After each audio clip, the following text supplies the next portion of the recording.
बहुत समय पहले की बात है। एक औरत थी जिसका एक छोटा सा घर था और उस घर में उसके दो बच्चे और अपने पति के साथ रहती थी।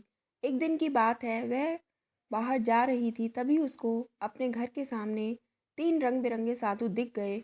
उनको देखकर वह कुछ भी नहीं बोली और चुपचाप जाने लगी। तभी उनमें से एक साधु ने बोला, क्या हमको आपके घर में खाना मिलेगा?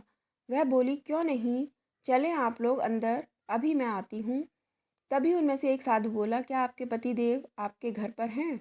औरत ने बोला, नहीं हैं, अभी वह बाहर हैं, कुछ देर में आ जाएंगे। साधुओं ने बोला, जब आपके पति आएंगे तभी हम लोग जाएंगे। औरत ने बोला, ठीक है बाबा। थोड़ी देर में उसका पति आ गया और उसने अपने पति को भी सारी बात बताई। उसके पति ने बोला, जाओ अब बुला कर ले आओ। जब वह बाहर गई तो उसने उन साधुओं से बोला, बाबा आ जाओ खाना खाने, अब मेरे पति आ गए हैं। तभी उनमें से एक साधु ने बोला, बेटी हम तीनों एक साथ किसी भी घर में नहीं जाते हैं। औरत यह बात सुनकर वहीं रुक गई और बोली, ऐसा क्या है जो आप तीनों एक साथ घर में नहीं जाते हैं? फिर एक साधु ने बोला, मैं प्रेम, और ये दोनों में एक धन और एक सफलता है। हम तीनों में कोई भी किसी के घर में जब भी जाता है उसके घर में वही चीज़ आ जाती है। औरत बहुत ही खुश हो गई और बोली, आप लोग यहीं रहो, मैं अपने पति से पूछ कर आती हूँ। वह दौड़ते हुए अपने पति के पास गई और सारी बात बताई। तब पति ने बोला, धन वाले साधु को बुला लेते हैं। लेकिन पत्नी ने कहा, सफलता वाले साधु को बुला लेते हैं, सफलता मिल जाएगी तो धन अपने आप आ जाएगा।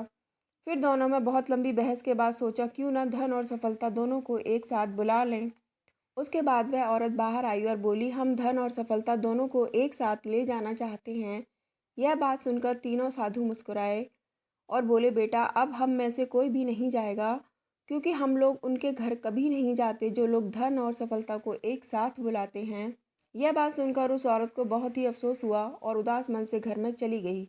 कभी भी लालच में आकर कोई काम ना करें। अगर वह औरत प्रेम को घर में बुला लेती तो धन और सफलता दोनों उसको अपने आप मिल जाते। प्रेम से तो दुनिया को जीता जा सकता है। अगर आपको ये कहानी पसंद आई तो प्लीज़ हमारे चैनल को लाइक और सब्सक्राइब करिए। Thanks for watching.